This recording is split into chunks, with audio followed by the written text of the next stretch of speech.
আওয়ামী লীগ কখনোই গণমানুষের দল ছিল না। এই যে আগুন সন্ত্রাস জ্বালা পোড়াও এগুলো কারা করেছিল অতীতে এবং বর্তমানে কারা করেছে এটি সুস্পষ্ট হয়ে গিয়েছে গত 2 দিনের কার্যক্রমে।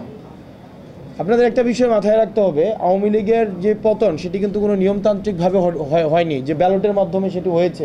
আবার ব্যালটের মাধ্যমে তাদের আমরা আবার তাদেরকে নিয়মতান্ত্রিকভাবে আবার রাজনীতিতে ফিরিয়ে নিয়ে আসার যেই কথা বলা হচ্ছে সেটি হবে। আওয়ামী লীগের পতন হয়েছে এটি গণঅভ্যুত্থানের মধ্য দিয়ে।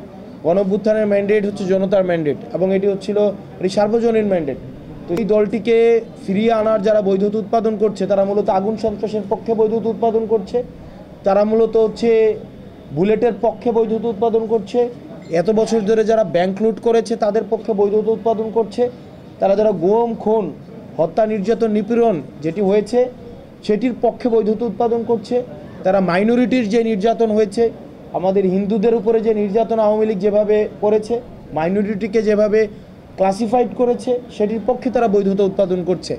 তো সেই জন্য যারা ফেসিবাদ বিরোধী ক্রিয়াশীল যে রাজনৈতিক দলগুলো রয়েছে সেই রাজনৈতিক দলগুলোর ঐক্যবদ্ধ হওয়ার কোনো বিকল্প নেই।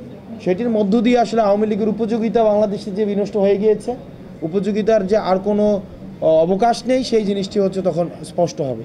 এনসিপি স্বতন্ত্রভাবে সংস্কারের পক্ষে যারা জোটবদ্ধ হতে চায় প্রয়োজনে আমরা তাদেরকে নিয়ে সংস্কারের পক্ষে, বাংলাদেশের পক্ষে এবং ভারতীয় আধিপত্যবাদের বিরুদ্ধে সাম্প্রদায়িক সম্প্রীতির পক্ষে যারা আছে, যে শক্তিটা গঠিত হয়েছে, সংস্কারের পক্ষের শক্তিগুলো যদি আমাদের সাথে আসতে চায় তাদেরকে সাথে নিয়ে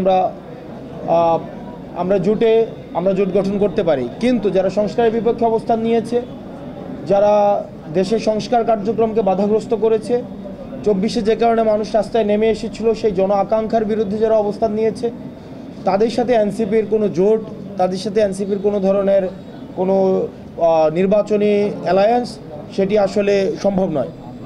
আওয়ামী লীগ এখন বাংলাদেশে অপ্রাসঙ্গিক, এটি নিয়ে আসলে আমাদের লুক ফরওয়ার্ড, আমাদের সামনে ভাবতে হবে, সামনের বিষয় নিয়ে চিন্তা করতে হবে।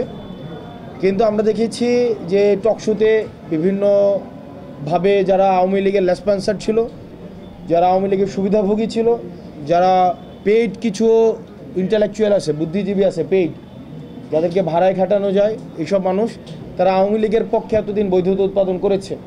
কিন্তু গত 2 দিনের কার্যক্রমে বুঝে যাওয়া উচিত যে